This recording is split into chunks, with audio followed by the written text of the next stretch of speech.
किसी भी कीमत पर बर्दाश्त नहीं किया जा सकता। और एक तरफ ये वही मुख्यमंत्री हैं जिन्होंने अभी जुबली हिल के चुनाव में ओपनली बोला था कांग्रेस मतलब मुसलमान, मुसलमान मतलब कांग्रेस। आपको पूरा तहे दिल से मुस्लिम समाज के साथ जाइए, कोई समस्या नहीं है। आप हम सफर, हम प्याला, हम निवाला, हम राज हो जाइए, हमें कोई समस्या नहीं है।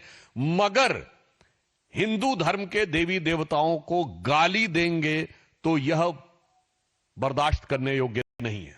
और इससे पहले भी तेलंगाना में ही याद करिए, एमआईएम की पार्टी के नेता ने इतनी अपमानजनक बातें कही थी। ये उसी एमआईएम से इन्होंने जुबली हिल्स के चुनाव में समर्थन भी लिया था, इसलिए मैं यहां संदर्भ दे रहा हूं। और उन पर कोई कार्रवाई नहीं हुई क्योंकि सरकार की तरफ से पैरवी ऐसी की गई। ये और फिर दक्षिण से उत्तर में आ जाइए तो हिमाचल के मुख्यमंत्री सुक्खू साहब का एक वीडियो वायरल हो रहा है जिसमें बच्चे उनसे राधे राधे कह रहे हैं। तो कह रहे हैं राधे राधे कहने की क्या आवश्यकता है।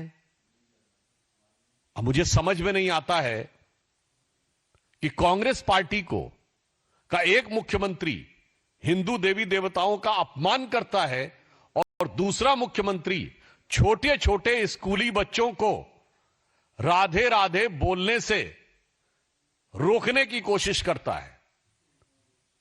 इसलिए हम राहुल गांधी जी से यह पूछना चाहते हैं, यद्यपि इस बार जो आपने शपथ ली है वो ईश्वर के नाम की नहीं ली है, मगर आपने पहले अपने भाषण में भगवानों की फोटोएं लेकर आके अनेक प्रकार का थिएट्रिक्स की थी।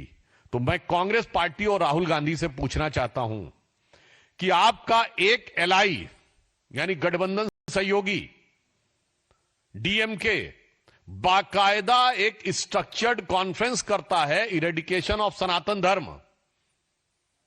यह कोई बयान नहीं था, यह एक विधिवत सुविचारित जिसे कहते हैं एकेडमिक कॉन्फ्रेंस थी। हिंदी में कहें तो हिंदू धर्म का समूल नाश। तो क्या आप कांग्रेस पार्टी ने इरेडिकेशन ऑफ सनातन धर्म अर्थात हिंदू धर्म के समूल नाश के कार्यक्रम को आगे बढ़ाना शुरू कर दिया है और अपने मुख्यमंत्रियों को यह निर्देश दे दिए हैं कि भारतीय संस्कृति और हिंदू धर्म के देवी देवताओं के बारे में सीधे हमला करना शुरू कर दो। यह मेरा सीधा सवाल कांग्रेस पार्टी से है। दूसरा विषय, कांग्रेस की एक विख्यात सांसद जो अपने ऊंचे स्वर के अट्टहास के लिए सुविख्यात ऑब्लिक कुख्यात हैं, उनके द्वारा जिस प्रकार की हरकत की गई कि पहले एक श्वान को लेकर गाड़ी में आना और श्वान की संवेदना का एक नाटकीय प्रस्तुतिकरण करना। तो श्वान समझते ना, डॉग लवर, जैसे आज के बहुत सारे लोगों को बहुत सारी लव जागृत हो रहा है, लवरई आ रही है, तो मैं उनके प्रति पूरी संवेदना के साथ कहना चाहता हूं। आज जब उनसे किसी पत्रकार ने पूछा तो उन्होंने जिस प्रकार से भौंकने का कार्य किया, और उससे पहले कल उन्होंने क्या कहा, ये काटने वाले नहीं है, काटने वाले अंदर बैठे हैं। अर्थात देश की पूरी संसद के सांसदों को काटने वाला कहना और काटने का संदर्भ कुत्ते के साथ जोड़कर कहना, यह दर्शाता है कि पूरी संसद की गरिमा को ध्वस्त करना कांग्रेस का एक विधिवत सुविचारित अभियान हो गया है। मैं याद दिलाना चाहता हूं, पहले पूर्व राष्ट्रपति महोदय के समय में उनकी मिमिक्री संसद भवन की सीढ़ियों पर होना, उसके बाद उसकी फोटो राहुल गांधी जी के द्वारा खींचा जाना, उससे पहले याद करिए प्रधानमंत्री जी के ऊपर जाकर वर्चुअली गिर जाना, पिछले लोकसभा की बात कर रहा हूं, और उसके बाद अपनी सीट पे बैठकर आंखों से इशारे करना, आंखों से गोली मारे टाइप का इशारा करना।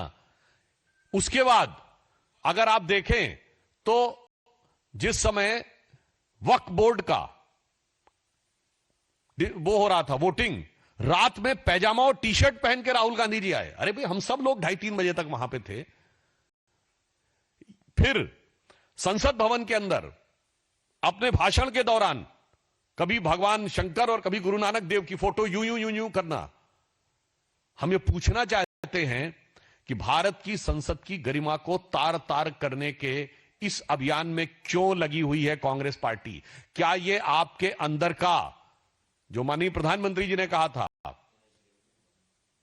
कि मुस्लिम लीगी माओवादी कांग्रेस बनती जा रही है, ये दोनों उदाहरण इस बात को प्रमाणित करते हैं कि अर्बन नक्सल माइंडसेट की तरह पूरे के पूरे कॉन्स्टिट्यूशनल एपरेटस को डिमीन करना, यानी समस्त संवैधानिक व्यवस्थाओं और संस्थाओं को के प्रति अपमान और तिरस्कार करना, जो एक माओवादी एजेंडा होता है, और हिंदू धर्म के प्रति घृणा फैलाना, जो एक मुस्लिम लीगी एजेंडा होता है। मुझे लगता है कि कांग्रेस अब इस विषय के ऊपर एक सीमा से ज्यादा चली गई है। अब इस पे मैं आपको यह तीसरा विषय भी बताना चाहता हूं कि मुस्लिम लीगी माओवादी मानसिकता में कांग्रेस की सीमा तक चली गई है कि एक इस्लामिक धर्मगुरु मौलाना मदनी के द्वारा जिहाद शब्द के बारे में बोले जाने पर कांग्रेस के नेता इमरान मसूद आकर व्याख्या करने लगते हैं। मतलब आपको कौन सी ऐसी गरज पड़ी है कि एक बिल्कुल मजहबी विषय के ऊपर आकर आप उसका बचाव कर रहे हैं?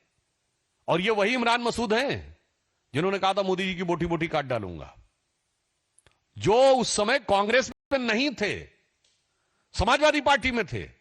कांग्रेस ने उन्हें लाया, पहले प्रदेश का उपाध्यक्ष बनाया, फिर सांसद बनाया। फिर हम राहुल गांधी से पूछना चाहते हैं, यह आपके मुस्लिम लीगी एजेंडा का हिस्सा हो गया है क्या कि जितने घृणा फैलाने वाले सांप्रदायिक विद्वेष और कट्टरपंथी कठमुल्ला जैसे विचारों रखने वाले लोग हैं, उन सबको आप कांग्रेस में लाकर उनसे इंटरप्रिटेशन और मिस इंटरप्रिटेशन करने का प्रयास करेंगे? और फिर मैं याद दिलाना चाहता हूं देश की जनता को, ये वही लोग हैं जो भारत माता की जय कहने में कहते हैं कि नहीं नहीं नहीं, इसको कहने की जरूरत नहीं है, और जिहाद की व्याख्या में आकर उनके सांसद खड़े होते हैं। जबकि अगर मुस्लिम अकीदे के हिसाब से देखें तो इमरान मसूद न मुल्ला है, न मौलवी है, न मुफ्ती है, न बारी है। उनको कोई हक भी नहीं है कि वो मजहबी मामलों के ऊपर कमेंट्री करें। मगर कांग्रेस के अंदर ये फीलिंग इस सीमा तक आती जा रही है कि ये बिल्कुल स्पष्ट होता जा रहा है। मैं कांग्रेस पार्टी यह पूछना चाहता हूं कि आज आप अपना एजेंडा साफ करें कि हिंदू धर्म और भारतीय संस्कृति के प्रति और संसद की गरिमा को ध्वस्त करने का यह बीड़ा आपने स्वयं उठाया है, या ये इरेडिकेशन ऑफ सनातन धर्म तो भारत में हुई थी कॉन्फ्रेंस, डिसमेंटलिंग ग्लोबल हिंदुत्व दुनिया की बड़े बड़े इंस्टीट्यूशन में हुई थी। तो अर्थात यह बीड़ा आपने खुद उठाया है या किसी ने आपको उठा के थमाया है कि भारत के अंदर घृणा करना है, सामाजिक टकराव पैदा करना है और हिंदू धर्म को डिमीन करना है।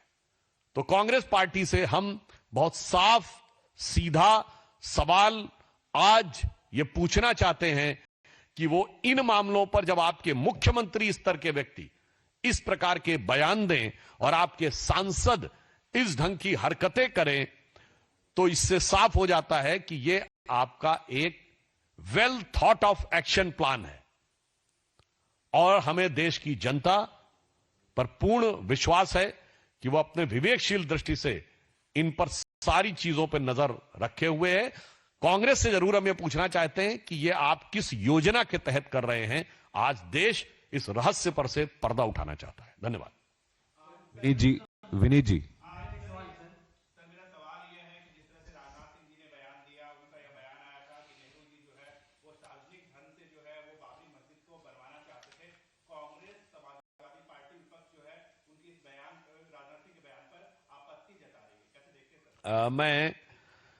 मुझे लगता है कि कांग्रेस के नेता अपने नेताओं के बारे में जानकारी लेने का आदत छूट गई है, पढ़ना लिखना छोड़ दिया है।